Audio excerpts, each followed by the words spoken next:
This video is going to go over setting up Google Voice on your phone. So the first thing that you're going to do, I'm showing you on iOS or iPhone. You can do the same steps, very similar on Android devices. First thing you're going to do is go to your App Store. So you're either going to go to the Google Play Store or in my case, the App Store.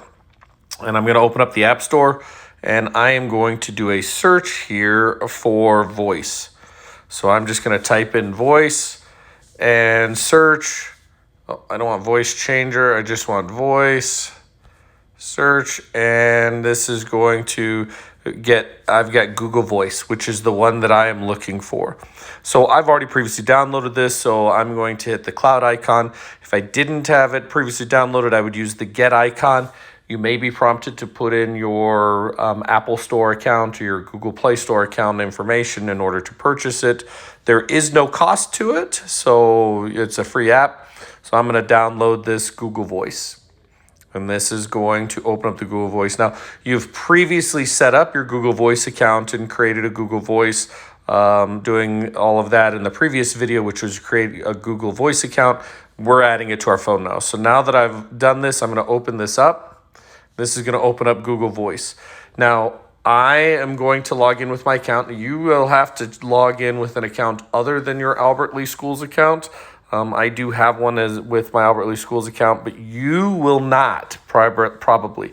So you will need to log in with the account that you created your Google Voice with. So I'm going to go ahead and log in here with that one. I'm going to continue, and it is going to ask me to choose my current phone number. And so this is going to be your real phone number. Mine is obviously blurred out for this video because I don't want people to get that, but I'm going to choose your actual phone number that you've got. Now, here's where you have to choose, do you want it to allow access to your contacts or not? I choose no. And the reason that I do that is I like to keep the Google Voice very separate from from my regular phone or my regular phone messages, so I don't have everything in here. Now that can and probably will cause a little confusion because you won't have people's names that are necessarily associated with them with your contacts. So you can choose to either have your Google contacts or not. I don't.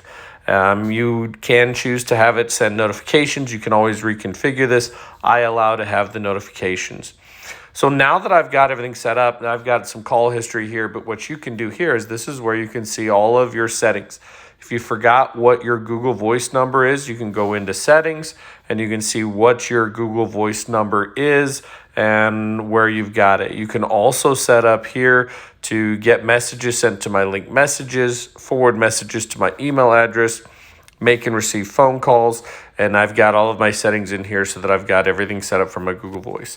Now, there's a couple of things the way this works. If I want to send a text message, I open up the messages and I can send text messages to everybody here and go through that. My Google Voice voicemails would be here if I have a voicemail that has been set up on my Google Voice.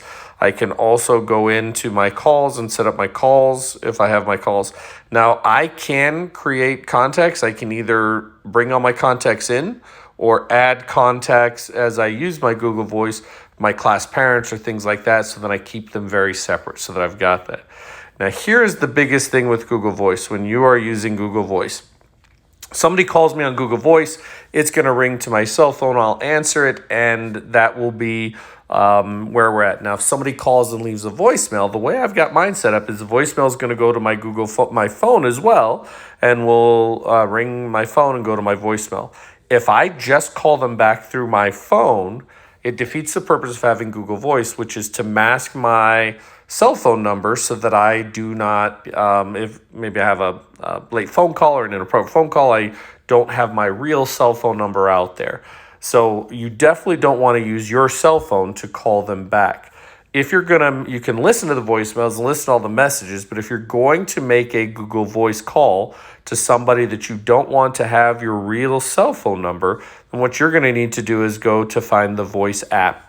And I'm going to go into the Voice app and I'm going to hit the call button and I'm going to type with my button the number that I would like to call, and I would call the person from that number. And that would be how you do the Google Voice calling. So it's really important that you use the Google Voice app to place your calls and not just call directly from your phone, because Google Voice can't forward your number and hide your true cell phone number without going through the Voice app.